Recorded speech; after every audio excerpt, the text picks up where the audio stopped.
जी, कल मेरा मित्र, अरे वही मुन्ना भाई एमटीएच, मुझसे पूछ रहा था कि ये जो 40 दिन का उपवास होता है यानी कि लेंट, तो ये लेंट 30 या 50 दिन का क्यों नहीं 40 दिन का ही क्यों होता है?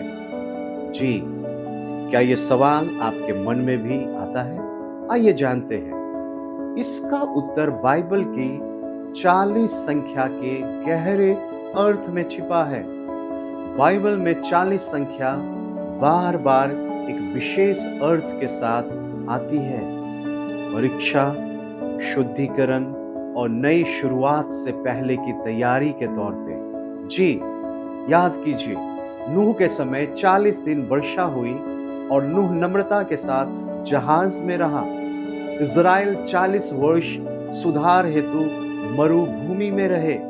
मूसा 40 दिन परमेश्वर की उपस्थिति में पर्वत पर रहा और यीशु मसीह अपनी सेवा की तैयारी के लिए 40 दिन जंगल में उपवास, प्रार्थना और परीक्षा में रहे और परीक्षाओं के ऊपर विजयी हुए।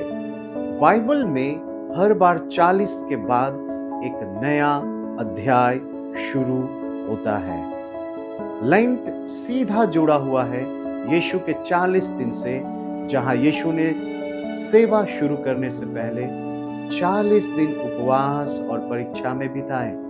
जैसे यीशु ने सार्वजनिक सेवकाई से पहले तैयारी की, वैसे ही विश्वासी पुनरुत्थान से पहले तैयारी करते हैं। पहली कुछ शताब्दियों में उपवास की अवधि अलग अलग थी, लेकिन चौथी शताब्दी तक कलीसिया ने यीशु के 40 दिनों को आधार बनाकर 40 दिन की अवधि को स्थापित किया। इस प्रकार यह एक बाइबल प्रतीकात्मक संख्या बन गई। 40 का यह अर्थ नहीं है कि यह जादुई संख्या है, बल्कि यह एक प्रतीक है। पुराने को छोड़ना, आत्मा की परीक्षा, नई शुरुआत, परमेश्वर पर निर्भरता की। पहले जंगल, फिर प्रतिघात देश, पहले क्रूस, फिर पुनरुत्थान। लेंट 40 दिन का इसलिए है क्योंकि यह यीशु के 40 दिन की तैयारी को दर्शाता है और हमें सिखाता है परिवर्तन अचानक नहीं आता, इससे पहले तैयारी का समय होता है। समझे या नहीं समझे?